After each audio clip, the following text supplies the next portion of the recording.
aming Roselyn sa vlog na ito. Ayan po, siya ay bakal. Nakikita niyo naman mga katips na binabana nila lahat ng makina at mga parte. Kumbaga, skeleton talaga siya. Ako na may tiwala sa aking mga katropa. Ayun po aking dalawang mga kapatid.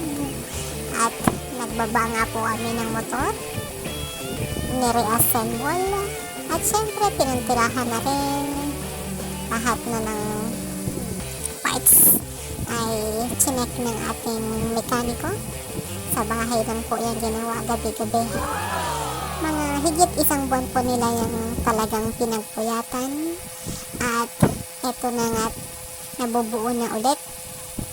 So, ako naman ay hindi nag-alala na bahala na sila mga katropa natin na tapusin at patakbuhin itong si Roselyn, ang ating Rosigala. Dahil kami nga po ay boring na sa aming mga buhay sa bahay,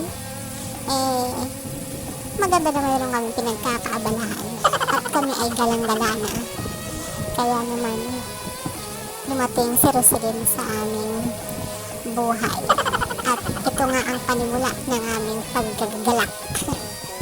Ang kagandahan kasi ng nakakagala nakaka-distress tayo. Kapag panay na pareho lang ang ginagawa ng araw mga katrips, talagang maboboring tayo. Nahanap tayo ng bago. Natural lang yan. Yung makapaglibang-libang tayo. At ito na nga ang ating mga mekaniko.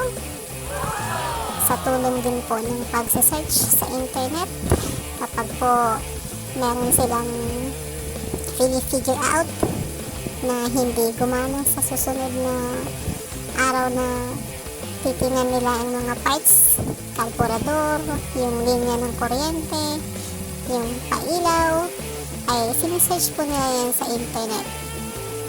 Pero may kaalaman na rin po dyan ang ating isang katropa. Pero syempre, two brains are better than one, diba mga kapis? So, ako naman ay kampante na matatapos nila yan dahil ramdam ko rin yung excitement nila.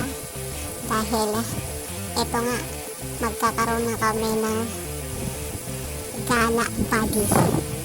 Si Roselyn na. Ito po ay Rosigala. At second hand lang po yan. Pero, kita nyo naman guys kung paano nila yan minodify. Original color pa rin yan mga katrips. Yan ay magenta. Pink na pink. Kaya pinangalanan namin ng Roselyn. Rosigala. At ayan na nga po. Malapit na naman matapos. Napuporma na ulit. Sa nabubuhay na kami ng loob dito guys na matatapos na. At pagkatapos na nito, i-rehistro na namin. At testing na namin ang motor na yan. Ayan guys. Talaga namang walang kaduda-duda na babae ang may-ari. At ito na nga guys. Try na nila sa labas. Wagi-wagi. Napaandar po talaga. Nakakatuwa po diba? Na yung binaba ang lahat ng parte nabuo ulit ang motor. At ayan na nga guys. Ito pong aking panganay ay na-excite na andarin ang motor na to. At ako naman ay nag-iisip na kung saan kami unang gagala at matestingan ang kaka-assemble lang na motor. So guys, salamat sa inyong pag-subscribe.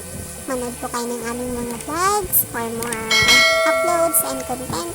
Salamat sa suporta, salamat po sa views. At we are slowly growing mga guys. Hanggang sa susunod po vlog, sa susunod namin gala adventure.